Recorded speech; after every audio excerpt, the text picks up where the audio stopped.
Well, there are multiple reasons why we're threatened right now by this obscene effort of the oil and gas industry to escape accountability for their deception about the dangers of their product.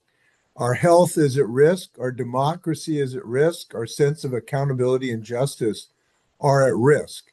There's just such an American value that we ought to always protect, and that is that no one in the United States should be above the law. Everyone should be held accountable as appropriate, and everyone should have the right to go to the courthouse and hold bad actors accountable.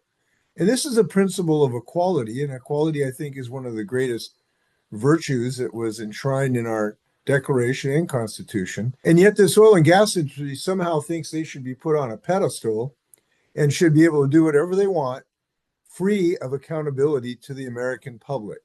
So that's very offensive to me. I think it'd be offensive to most Americans who feel that everyone is equal before the law. And yet try to foist the costs of their deceit off onto Americans so that Americans have to pay for the deceit about pollution and the dangerous character and the climate changing aspects rather than the companies for their deceit. And that's the other thing that I think is maddening to Americans, to think that corporations think that they can lie to consumers, lie to Americans, and get away with it. I serve the northwest side of Chicago, which is located within the broader Cook County here in Chicago.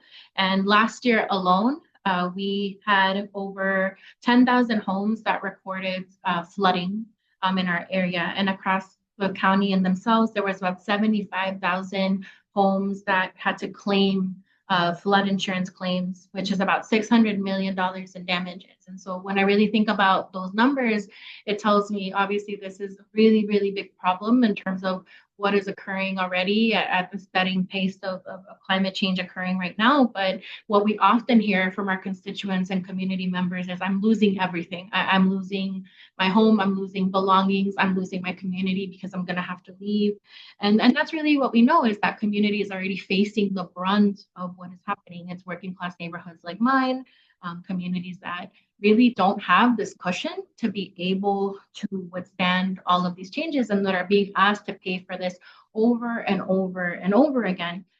I think everyone has a revulsion against the concept that companies ought to be able to deceive their consumers and the public about the dangers of their products, and yet they want to be held free and not responsible for that deception.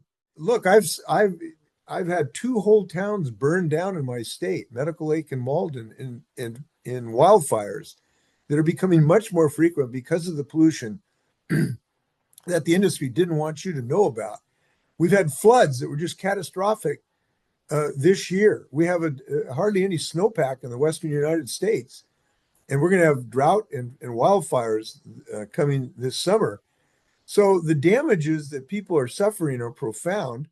And I think the Climate Superfund and other acts like it are a step in that direction of really taking, again, polluters and other corporates to task in terms of what they should be helping repair in our communities. And that actually makes what is happening at the federal government even more dangerous, because if they succeed in their efforts, it would undermine all of that work. And it would take like one of the most critical tools that we have in terms of how we can hold polluters accountable and hand those costs and bills right back to our residents, right? So I'm asking our colleagues to be brave, that they can file legislation, much like what has happened in the state of Illinois and in other states, and that we can work together to continue to advance accountability in our communities.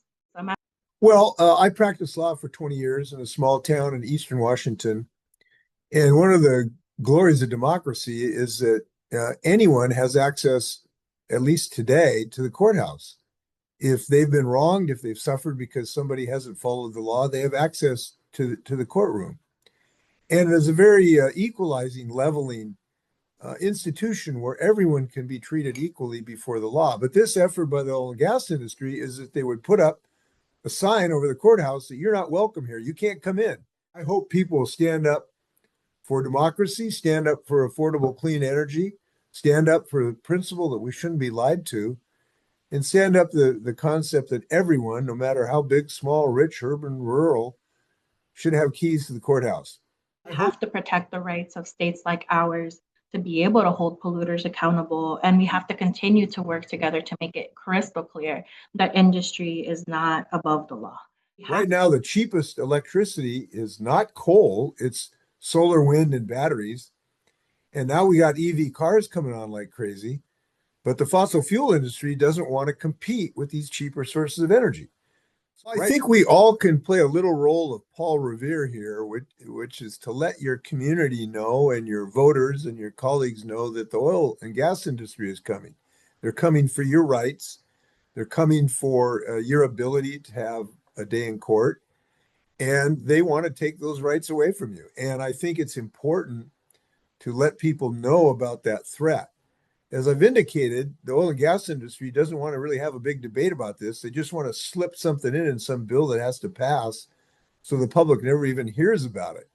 So it's important to blow the whistle on this and let people know that this threat exists in the beginning. Then it's important to speak against it in social media and town halls and at Thanksgiving dinner. So, the price of liberty is eternal vigilance. It's time to be vigilant.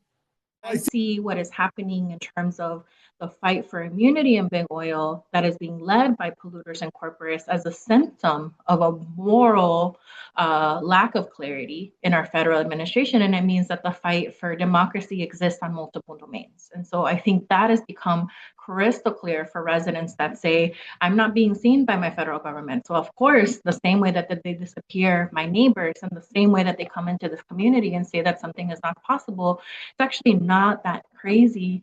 Understand that the federal government is literally in the pocket of polluters and is helping expedite their efforts. And so this is why it's even more important that community comes together to continue to say we can hold them accountable through the efforts that we're doing at the state level to ensure that we have an environment and a world that we're proud to pass down.